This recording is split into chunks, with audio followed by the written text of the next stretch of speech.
At SummerSlam, LA Knight, yeah, finally became a man of his word because he stepped out about a year and a half ago on SmackDown and said that one day very soon, or rather sooner or later, you would call him champion. And at SummerSlam, he beat Logan Paul to become United States champion.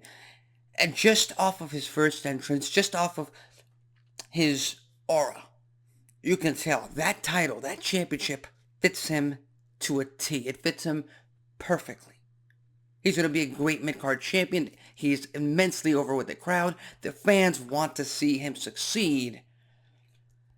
But I have a little bit of a proposition for the United States Championship now that LA Knight, yeah, is the United States Champion. Because most fans, especially most fans here in the IWC, will not agree with me in this.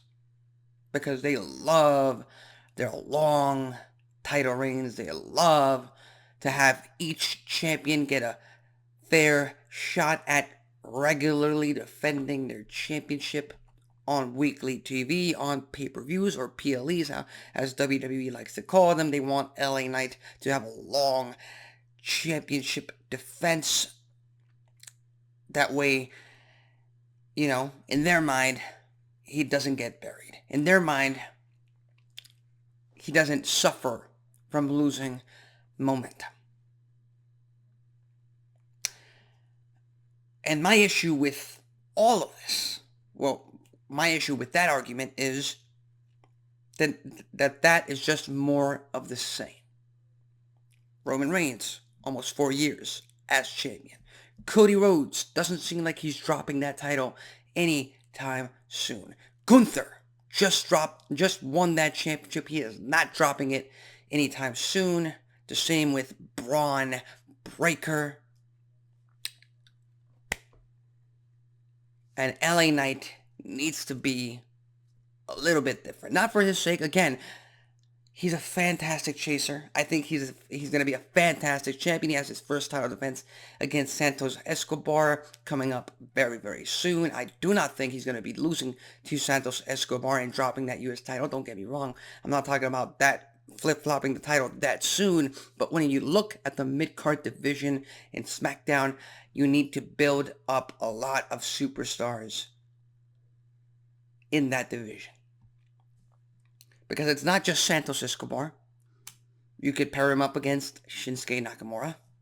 You could pair him up against Grayson Waller.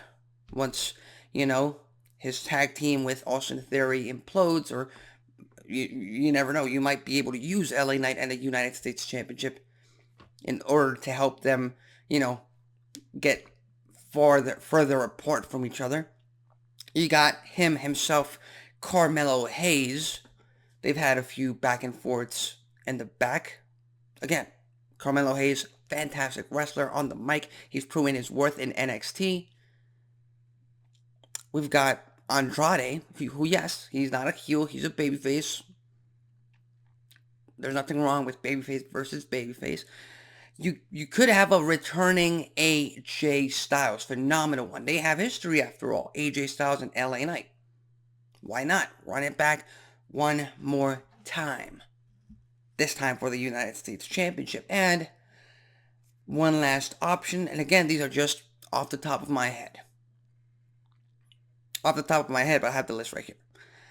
But off the top of my head, KO, Kevin Owens. I don't think Kevin Owens is beating Cody Rhodes for the United States Championship, or for the WWE title, excuse me. But I do think that's going to cause him to become